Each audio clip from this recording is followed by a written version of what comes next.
Buhari government can negotiate with terrorists but scared to hear citizens talk. Sacked Abuja Imam Khalid. Welcome to the news and thank you for tuning in to listen.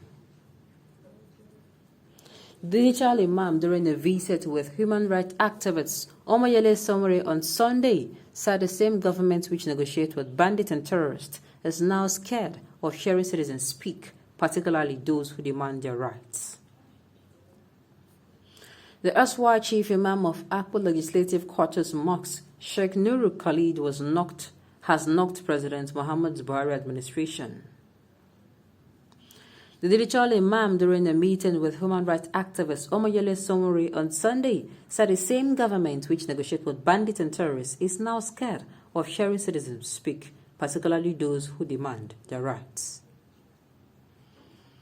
Sheikh Nuru Khalid has said Nigerians should be given the freedom to speak without fear of harassment and intimidation. Otherwise, innocent citizens will become slaves. He stated, I have conditions for reconciliation. One of them is, I won't withdraw any word that I've spoken. And the second condition is that no one will caution me on any issue. If it is against the will of a government, they have security operation, let them arrest me. If it is against the tenets of Islam, summon the FCT Committee of Imam to call me and ask, I am feeling as if I gained my freedom. I can speak out freely. I don't mind anybody who feels good or bad. My mission is not to convert people to Islam, but to create awareness in the minds of Nigerians that we are not slaves. Our mothers gave birth to us as free people. We are free people. That freedom is very vital. If we can maintain that freedom, we can speak out against bad governance. But if we're afraid of them, we are now slaves. Somebody will just take one person and negotiate price. That is what is happening in Nigeria today. They are kidnapping citizens, selling them out.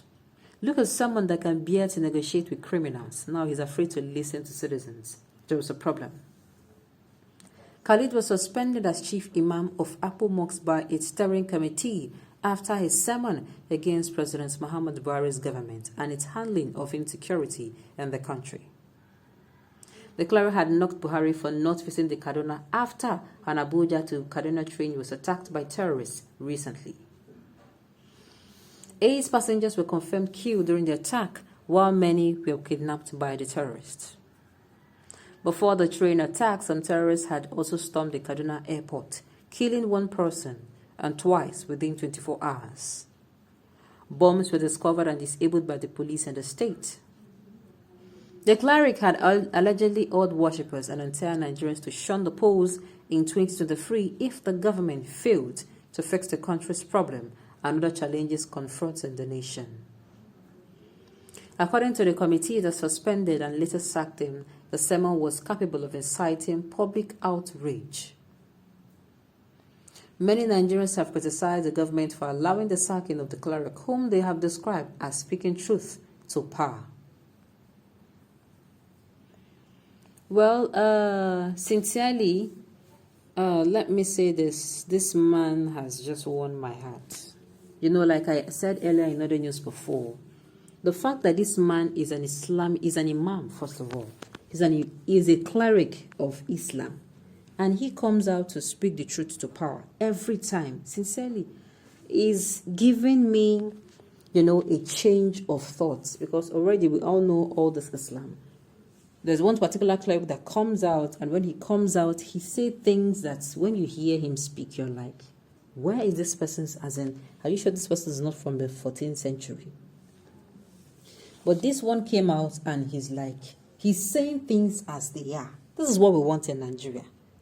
Somebody who will come out and say things as they are, telling the government. He has even given governments suggestions have been made to the government. It's not left for them to either take it or leave it. Now tell me, which nation in the world have you heard that these people negotiate, that they dialogue with bandits to the far extent that they go negotiating with bandits while the citizens of that nation cannot speak out? People gather to give out, to tell their grievances. You come out and you either harass them or embarrass them or even wound them or even go as far as killing them.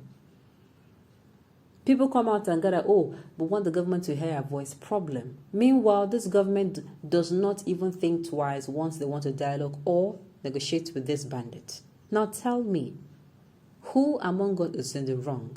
If Nigeria were a sane country, some of our leaders would be behind bars for a very long time. Some of our leaders will be behind bars. They'll be jailed for a very long time, and they will not have any immunity, because I can see that clearly this immunity thing being given to them is making them not to think straightforward. If they know that they don't have immunity and, they are held accountable for their very actions and what they do, any activity they do in government, I think they'll learn to respect the fact that, when you come into government, you do what you're supposed to do and not what you think you should be doing. Imam Khalid will make a very good leader.